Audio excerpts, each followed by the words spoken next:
एक दौर में बीजेपी की तरफ से पहले प्रधानमंत्री बने अटल बिहारी वाजपेयी साहब कहा करते थे कि सरकारें आएंगी जाएंगी मगर ये देश रहना चाहिए। सरकारें आएंगी जाएंगी, पार्टियां बनेगी बिगड़ेगी, मगर ये देश रहना चाहिए। उन्हीं अटल जी के देश में उन्हीं बीजेपी की पार्टी के एक मंत्री आज राजनीति को उस स्तर पर ला चुके हैं जहां पर 116 लाशों पर उगी गोभी से हुए नरसंहार का वो मजाक उड़ा रहे हैं। तस्वीर में जो ये ट्वीट आपको दिख रहा है, ये असम के मंत्री का सिर्फ एक ट्वीट नहीं है बल्कि उस सोच का सार्वजनिक प्रदर्शन है जो सत्ता में बैठकर इंसानियत से खाली हो जाती है। जिस देश में 36 साल पुराने दंगे के जख्म आज तक नहीं भरे, जहां परिवार आज भी उस दर्द को जीते हैं, उस नरसंहार पर मंत्री साहब मीम बना रहे हैं। और सबसे भयानक बात जानते हैं क्या है? जितनी बेशर्मी मंत्री साहब की है उतनी ही उनके चाहने वालों की। न शर्म, न दुख, न घिन, न पछतावा। मानो जैसे भागलपुर में 116 इंसान नहीं मरे थे, 116 सूखे पत्ते, कीड़े मकोड़े।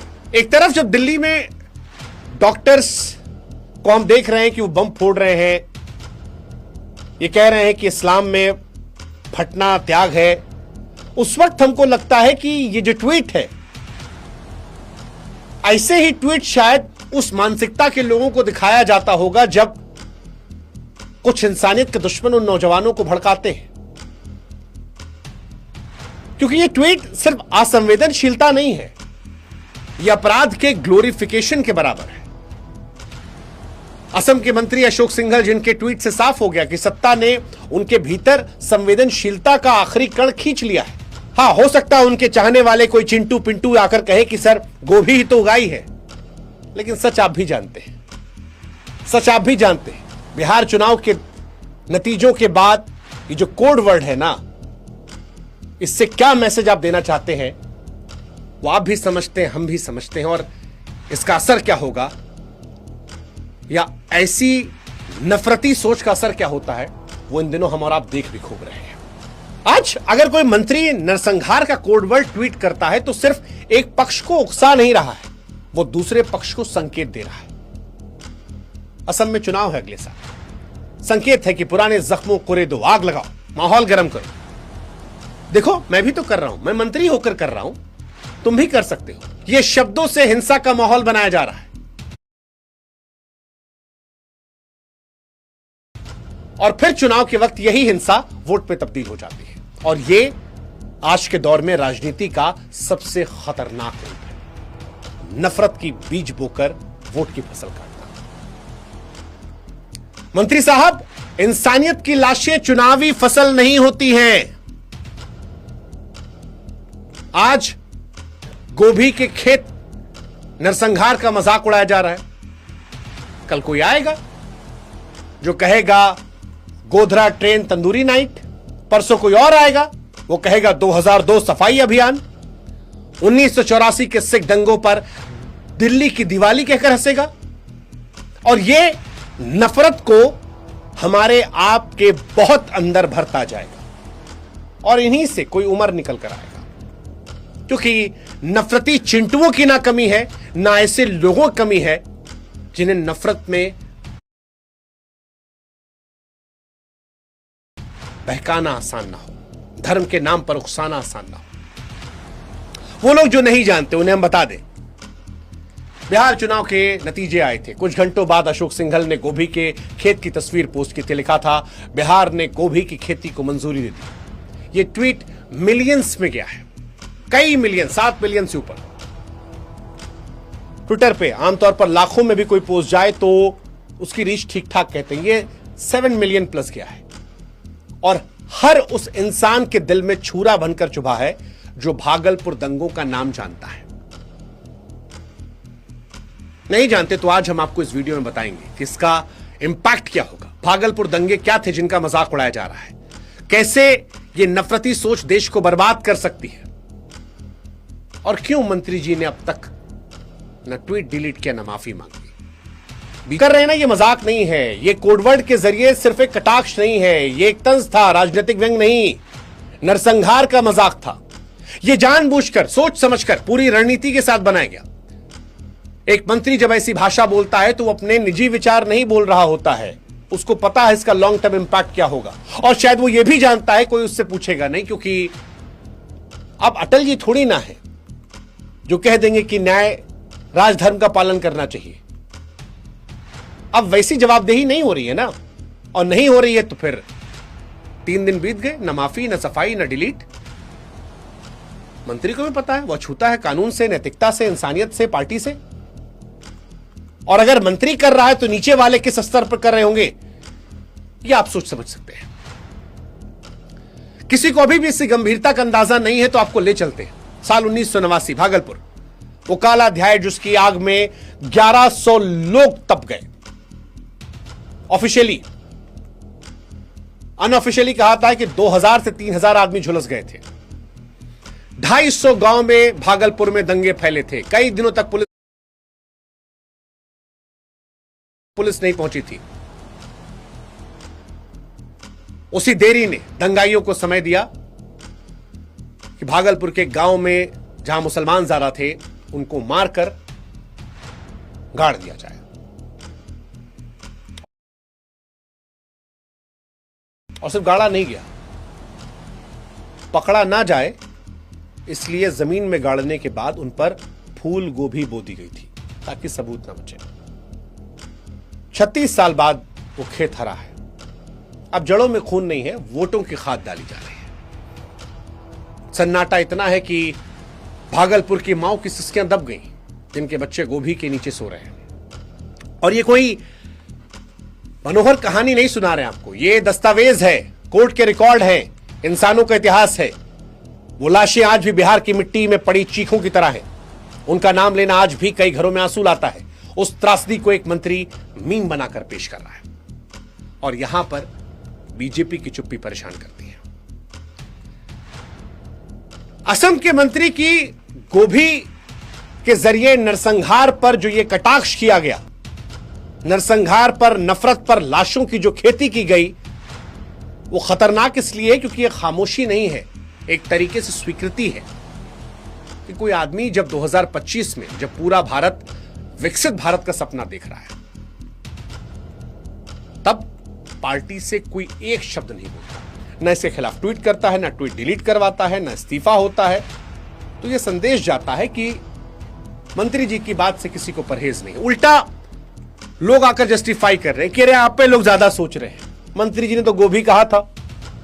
अरे गोभी का फोटो डाल के 7 मिलियन व्यूज आए उसमें। आप जानते हैं ना कि वो क्या है, कहां कटाक्ष करना है। ये जो बारीक अंतर है मजाक और नरसंहार के जरिए नफरती राजनीति का, सिखाइए मत। लेकिन जो जस्टिफाई कर रहे हैं कि नहीं नहीं खाली गोभी का तो बात है, वो ये संदेश देने की कोशिश कर रहे हैं कि अगली बार और तेज धार वाला कोड से बेजार नहीं है, अब तो अपने ये चुप्पी सिर्फ सहमति नहीं है, प्रोत्साहन है, सरपरस्ती है। बख्श दे तो फिर मैं कह रहा हूं, अटल बिहारी वाजपेयी की बीजेपी होती तो शायद मंत्री को पद से हटा दिया, फिक्रे कज़ा या तो कम से नहीं, कम सार्वजनिक रूप से लताड़ लगाई जाती। नहीं जाता तेरे रूबरू होने को, पूछा जाता अभी हम कि तैयार नहीं। राजा का धर्म होता है बस यही दर्द सबके साथ में, मुझे हमेशा रुलाता है बाबा, नरसंहार पर कि कितनी जल्दी छिन गया। बनाकर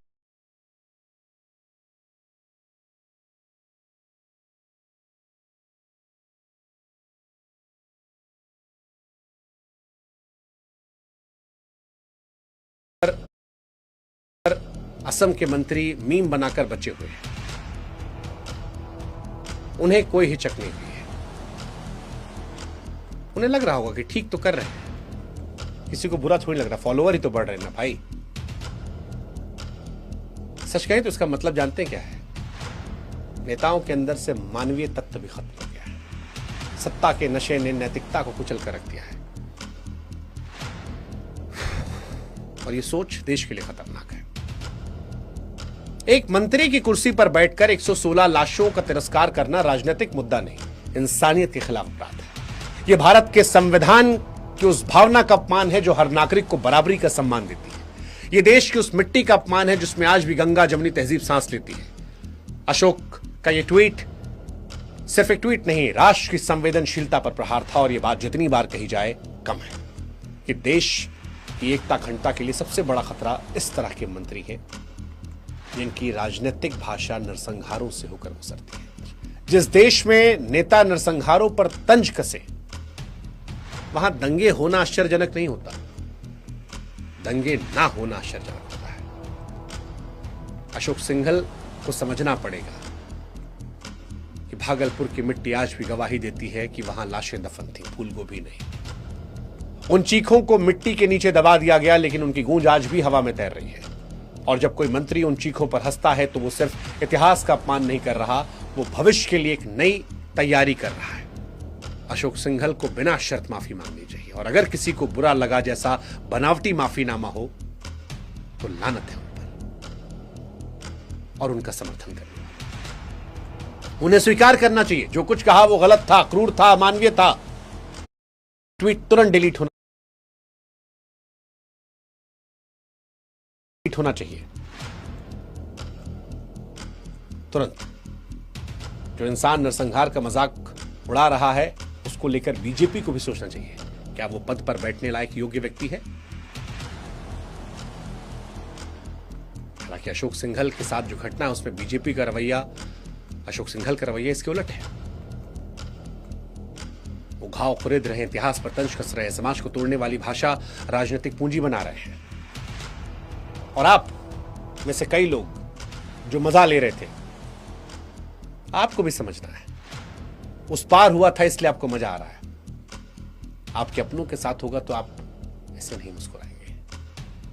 उसके कत्ल पर मैं चुप था, याद रखिएगा, मेरे कत्ल पर आप चुप हो, अगला नंबर आपका है।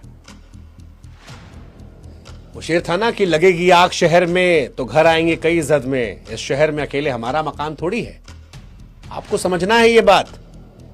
अगर आज आप चुप रहे, आप उसको प्रोत्साहित करते रहे, तो कल कहीं और की फूल गोभी आएगी, कोई और मरे हुए इंसानों पर मीम बनाएगा। परसों हमारी चुप्पी या ये सहमति नए दंगों की पहली ईंट बन जाएगी और मरेंगे हम, आप, हमारे अपने। इसलिए लड़ाई किसी पार्टी की नहीं, विचारधारा की नहीं, इंसानियत की है। इंसानियत जो अब भी मिट्टी में जिंदा है, अब भी राष्ट्र की आत्मा में धड़कती है, और उसे बचाना हमारी जिम्मेदारी है। अशोक सिंघल का ट्वीट गलती नहीं, चेतावनी है। चेतावनी कि अगर ऐसे लोग सत्ता में रहे तो इतिहास दोहराएगा, इस बार कीमत और भारी होगी। इसलिए आज अभी इसी वक्त हमें और आपको मिलकर लाल लकीर खींचनी होगी, जीरो टॉलरेंस की, कि ऐसे चीजों को बर्दाश्त नहीं किया जाएगा। राजनीति होती रहेगी, अटल जी ने कहा था, देश नहीं टूटना चाहिए। और यह हम इसलिए कर रहे हैं ताकि कल को अगर हमारे बच्चे पूछें कि जब एक मंत्री ने 116 कब्रों का मजाक उड़ाया, तुम क्या कर रहे थे, जब उन पर कोई ऐसा कुछ घटना आ रही हो, तो उस दिन हम शर्म से सिर झुकाने के बजाय कह सकें कि हमने आवाज उठाई थी, हमने कोशिश की थी जगाने को। इसीलिए आज सवाल सिर्फ नारे का नहीं है, उस भारत की आत्मा का सवाल है जिसे हर दिन हम अपने सामने घायल होते देखते हैं। हम वो भारत नहीं चाहते जहां मंत्री नरसंहार को मीम बनाकर हंसी बटोरे। हम वो भारत नहीं चाहते जहां लाशों पर गोभी की बम पर फसल कहकर सत्ता ताली बजाए। हम वो भारत चाहते हैं जहां सत्ता इंसानियत का मजाक न उड़ाए, जहां पद का मतलब संवेदनशीलता हो, जिम्मेदारी हो, दर्द पर हंसना ना हो, दर्द को समझना हो। और इसलिए हमारी मांगे साफ है, बीजेपी आधिकारिक रूप से इस बयान की निंदा करे, साफ तौर पर कहे कि हमारी विचारधारा नहीं, और अगर नहीं कह रही फिर सबका साथ सबका विकास कहने की जरूरत नहीं है।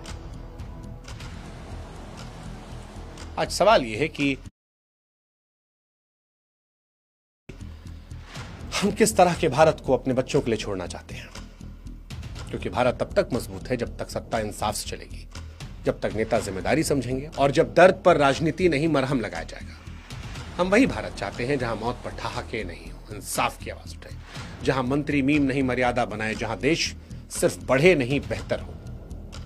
अगर आज हम और आप चुप रहे तो ये सवाल आने वाली पीढ़ी पूछेगी, कहां बिजी थे आप जब ये सब देश में हो रहा था? व्हाट्सएप चला रहे थे, रील बना रहे थे। इस मिट्टी में धर्म से पहले इंसानियत की खुशबू है। हवा में नफरत नहीं, मोहब्बत की डीएनए है। इस जमीन की ताकत एकता, और इस एकता को कोई मंत्री, कोई पार्टी 3 शब्दों के ट्वीट से तोड़ नहीं सकता जब तक जनता एक्टिव रहेगी। आज बोलना सिर्फ हक नहीं, फर्ज है, और ये फर्ज आपको भी निभाना है।